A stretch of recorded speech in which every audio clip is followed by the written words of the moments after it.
بسم الله الرحمن الرحيم الحمد لله والصلاة والسلام على رسول الله وعلى آله وأصحابه أجمعين أما بعد ناظرین کرام السلام علیکم ورحمۃ اللہ وبرکاتہ۔ شرح الادب المفرد کے عنوان سے اس پروگرام کے ہمراہ ہم آپ کی خدمت میں حاضر ہیں، اور آج کی اس ملاقات میں ہم آغاز کر رہے ہیں امام بخاری رحمہ اللہ کی یہ کتاب کہ جس کا نام ہے الادب المفرد۔ اس کتاب میں یہ باب نمبر 205 کہ جس کا عنوان قائم فرمایا ہے امام بخاری رحمہ اللہ نے، فرمایا کہ باب من قال لأخیہ یا کافر، یعنی اگر کسی نے اپنے مسلمان بھائی کو یوں کہا کہ اے کافر، یعنی کافر کہہ کر پکارا کسی مسلمان نے دوسرے مسلمان کو، مقصد یہ کہ یہ انتہائی قبیح ترین معاملہ تصور کیا جائے گا، اور یہ کہ دین اسلام میں اس چیز سے انتہائی سختی کے ساتھ منع کیا گیا ہے سبھی کو۔ اور دراصل اس سے قبل گزشتہ متعدد ابواب میں یہ تذکرہ چلا آ رہا ہے کہ دین اسلام کی ایک انتہائی اہم ترین تعلیم یہ ہے کہ اسلامی معاشرے میں رہتے ہوئے تمام مسلمانوں میں آپس میں دلوں میں ایک دوسرے کے لیے عزت و احترام اور یہ کہ خیر خواہی و ہمدردی کے جذبات ہونے چاہیے، نہ یہ کہ ایک دوسرے کے خلاف وہاں بغض و عداوت کے سلسلے ہوں، اور یہ کہ کوئی کسی کو لعن طعن کیا کرے، لوگ ایک دوسرے کو اگر گالی بکیں گے، لعنت ملامت کیا کریں گے یا برے ناموں سے پکارا کریں گے، کہ مثلاً اس سے قبل یہ تذکرہ کیا گیا کہ کوئی کسی کو منافق نہ کہے، فاسق نہ کہے، بے دین کہہ کر نہ پکارے، کیونکہ اگر اس قسم کے معاملات ہوں گے تو پھر نتیجہ یہی ظاہر ہوگا کہ وہاں خیر و خوبی کی بجائے اور خیر و برکت کی بجائے اور ترقی و کامیابی کی بجائے وہاں نفرتیں ہوں گی، اور یہ کہ بغض و عداوت کے سلسلے ہوا کریں گے۔ اسی سلسلے کو آگے بڑھاتے ہوئے امام بخاری رحمہ اللہ نے یہ نیا باب قائم فرمایا ہے، اور اس باب میں ہمارے سامنے یہ حدیث ہے کہ جس کا نمبر ہے 439۔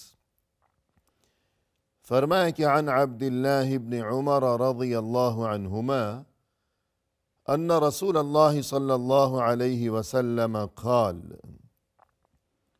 ایما رجل قال لأخیہ کافر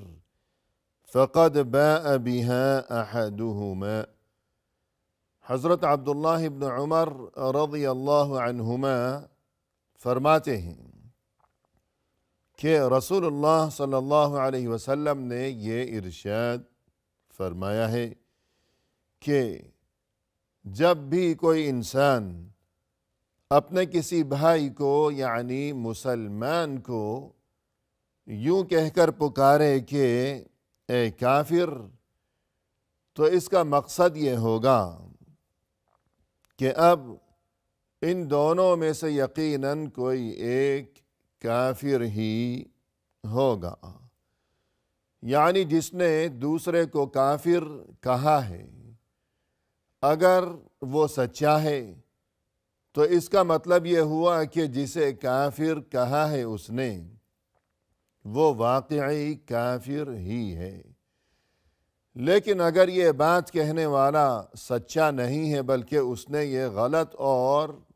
جھوٹ کہا ہے تو پھر یہ معاملہ اسی طرح ختم نہیں ہو جائے گا۔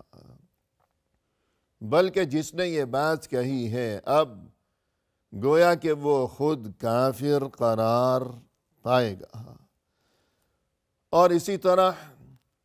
اس کے بعد یہ حدیث ہے کہ جس کا نمبر ہے 440، اور یہ بھی حضرت عبداللہ ابن عمر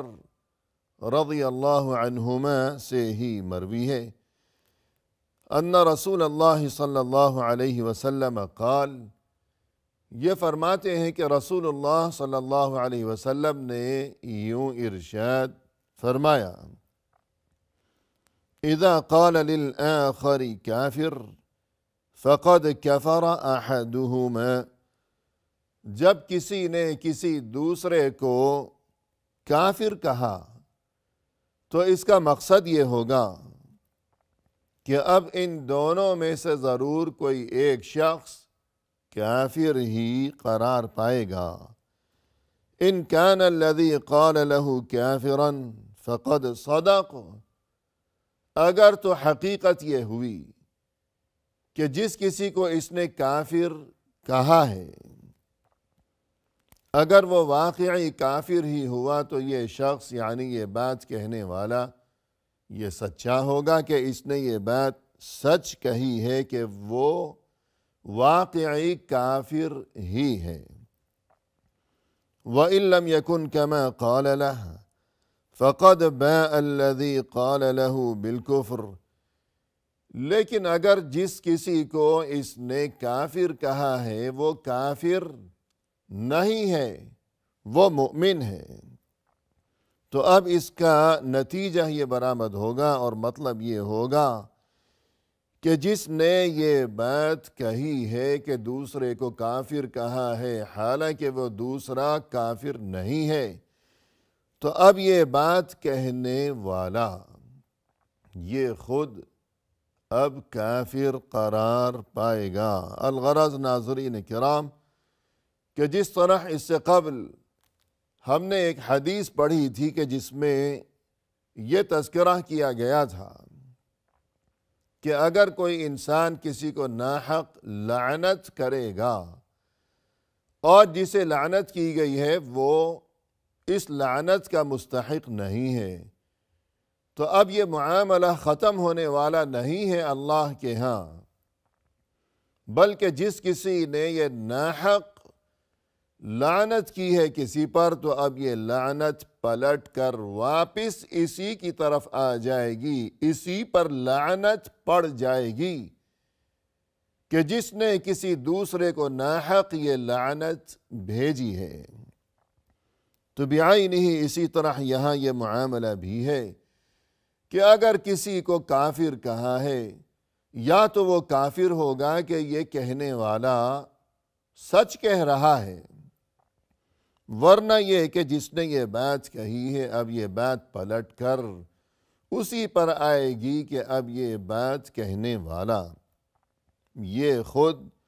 کافر قرار پائے گا، گویا کہ اس نے کافرانہ طرز عمل اختیار کیا ہے اور یہ کہ کفر کی روش اختیار کی ہے، کیونکہ اہل ایمان کو یہ بات کسی صورت زیب نہیں دیتی کہ وہ آپس میں کسی کو کافر کہا کریں بلا وجہ۔ اور اس کے بعد ناظرین کرام ہمارے سامنے یہ نیا باب ہے کہ جس کا نمبر ہے 206 اور جس کا عنوان قائم فرمایا ہے امام بخاری رحمہ اللہ نے، فرمائے کہ باب شماتۃ الاعداء، یعنی دشمنوں کا خوش ہونا۔ یہ جو لفظ ہے شماتہ، اس کے اصل معنی یہ ہے کہ فرض کیجئے کہ کسی انسان پر کوئی مصیبت پڑ گئی اور وہ کسی بڑی پریشانی میں مبتلا ہو کر رہ گیا ہو، تو ایسے میں اگر کوئی اس کا دشمن ہے کہ اپنے دل میں اس کے خلاف نفرت اور کینہ رکھتا ہے اور بغض و عداوت کے سلسلے ہیں، تو جس پر مصیبت پڑی ہے تو یہ دشمن اب اسے اس مصیبت میں پھنسا ہوا دیکھ کر خوشی منائے گا، اور شاید اس سے بھی بڑھ کر وہ اسے طعنے بھی دے گا کہ یوں کہے گا کہ بہت اچھی بات ہو گئی کہ فلاں کے ساتھ یہ معاملہ پیش آ گیا کہ وہ مصیبت میں پھنس گیا، یہ تو بہت اچھی بات ہو گئی۔ شاید وہ خوشیاں بھی منائے گا، اور یہ کہ اس خوشی کا اظہار بھی کرے گا، اور یوں طعنے بھی دے گا کہ بہت اچھی بات ہو گئی کہ اس پر یہ مصیبتیں ٹوٹ پڑی ہیں۔ اور یہاں در حقیقت ناظرین کرام، یہ جو ترتیب ہے کہ گزشتہ ابواب کے بعد اب یہ نیا باب کہ جس کا یہ عنوان قائم فرمایا ہے امام بخاری رحمہ اللہ نے کہ دشمنوں کا خوشی منانا، تو اس سے دراصل امام بخاری رحمہ اللہ ہمیں اس جانب متوجہ فرمانا چاہتے ہیں کہ جس طرح گزشتہ مسلسل ابواب میں ہم یہ بات پڑھتے چلے آ رہے ہیں کہ مسلمانوں میں باہم ہمیشہ ایک دوسرے کے لیے دلوں میں ادب و احترام اور ایک دوسرے کے لیے خیر خواہی و ہمدردی کے جذبات موجزن رہا کریں، اور یہ کہ کوئی مسلمان کسی دوسرے مسلمان کو لعنت ملامت نہ کرے، گالی نہ بکے، برے نام سے نہ پکارے۔ لیکن اگر اس تعلیم پر عمل نہیں کیا گیا تو پھر نتیجہ یہ ہوگا کہ وہاں محبتوں اور عزت و احترام کی بجائے وہاں نفرتیں خوب پروان چڑھا کریں گی۔ اگر عزت و احترام کے معاملات ہوں گے تو نتیجہ یہ ہوگا کہ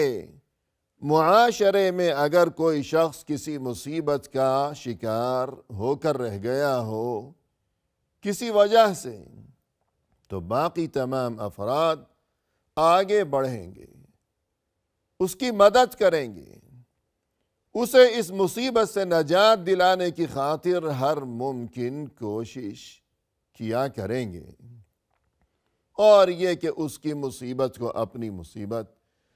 اور اس کی پریشانی کو اپنی پریشانی وہ تصور کریں گے، اور یوں معاشرے میں تمام لوگ باہم شیر و شکر اور ایک دوسرے کے لیے دست و بازو بن کر زندگی بسر کیا کریں گے کہ ایک پر مصیبت آئی ہے تو دوسرے سبھی آگے بڑھیں گے اور اس کی مدد کی کوشش کریں گے۔ لیکن اگر وہاں عزت و احترام کی بجائے کیفیت یہ ہو کہ ایک دوسرے کو برا کہنا، گالی بکنا، برے ناموں سے پکارنا، یہ معاملات ہوں گے اگر، تو پھر جب کوئی کسی مصیبت میں گرفتار ہو جائے گا تو پھر باقی لوگ اس کی مدد کی بجائے، اس کی دستگیری کی بجائے خوشیاں منائیں گے، اور یہ کہ اسے طعنے بھی دیں گے کہ اچھا ہوا کہ یہ مصیبت میں پھنس گیا ہے۔ تو یہ یقیناً بہت ہی تکلیف دہ اور المناک اور افسوسناک ترین معاملہ ہوگا کہ اگر مسلمانوں میں آپس میں اس قسم کی صورتحال نظر آنے لگے۔ ہمارے سامنے یہ حدیث ہے کہ جس کا نمبر ہے 441، فرمایا کہ عن ابی ہریرہ رضی اللہ عنہ ان النبی صلی اللہ علیہ وسلم كان يتعوذ من سوء القضاء وشماتة الأعداء۔ ابو ہریرہ رضی اللہ عنہ فرماتے ہیں کہ رسول اللہ صلی اللہ علیہ وسلم ہمیشہ اللہ کی پناہ طلب کیا کرتے تھے، من سوء القضاء، تقدیر کے نتیجے میں پہنچنے والی کسی تکلیف سے، وشماتت الاعداء، اور دشمنوں کے طعنوں سے، کہ ایسا معاملہ کبھی میرے ساتھ پیش نہ آ جائے کہ دشمن خوشیاں منانے لگیں۔ یہاں ان دو چیزوں کا تذکرہ کیا گیا ہے کہ رسول اللہ صلی اللہ علیہ وسلم اللہ کی پناہ طلب کیا کرتے تھے ان دو چیزوں سے، جبکہ ناظرین کرام صحیح مسلم میں وہ حدیث کے جس کا نمبر ہے وہاں 2707، وہاں یہ تذکرہ کیا گیا ہے کہ کان النبی صلی اللہ علیہ وسلم یتعوذ من سوء القضاء ومن درک الشقاء ومن شماتة الاعداء ومن جہد البلاء۔ 4 چیزوں کا تذکرہ کیا گیا ہے کہ رسول اللہ صلی اللہ علیہ وسلم اللہ کی پناہ طلب کیا کرتے تھے۔ من سوء القضاء، تقدیر کے نتیجے میں پہنچنے والی کسی تکلیف سے، ومن درک الشقاء، اور بدبختی کے حصول سے، یعنی یا اللہ میں تیری پناہ طلب کرتا ہوں اس بات سے کہ بدبختی مجھے آ دبوچے، ومن شماتة الاعداء، اور اس بات سے کہ میرے حال پر دشمن خوشیاں منایا کریں، ومن جہد البلاء، اور بلا کی سختی سے، یعنی یا اللہ میں تیری پناہ طلب کرتا ہوں اس بات سے کہ کبھی ایسی نوبت نہ آ جائے کہ میں کسی ایسی مصیبت میں گرفتار ہو کر رہ جاؤں کہ جو بلا کی طرح، یعنی بہت زیادہ برباد اور پریشان کر دینے والی کوئی مصیبت ہو۔ آج کی اس ملاقات میں ناظرین کرام ہم اسی پر اکتفا کرتے ہوئے آپ سے اجازت کے طلبگار ہیں، البتہ یہ کہ اس حدیث سے متعلق کچھ ضروری گفتگو باقی رہ گئی ہے۔ انشاءاللہ آئندہ ملاقات کے موقع پر اس گفتگو کے ہمراہ ہم حاضر خدمت ہوں گے۔ اس وقت تک کے لیے فی امان اللہ، وآخر دعوانا ان الحمد للہ رب العالمین۔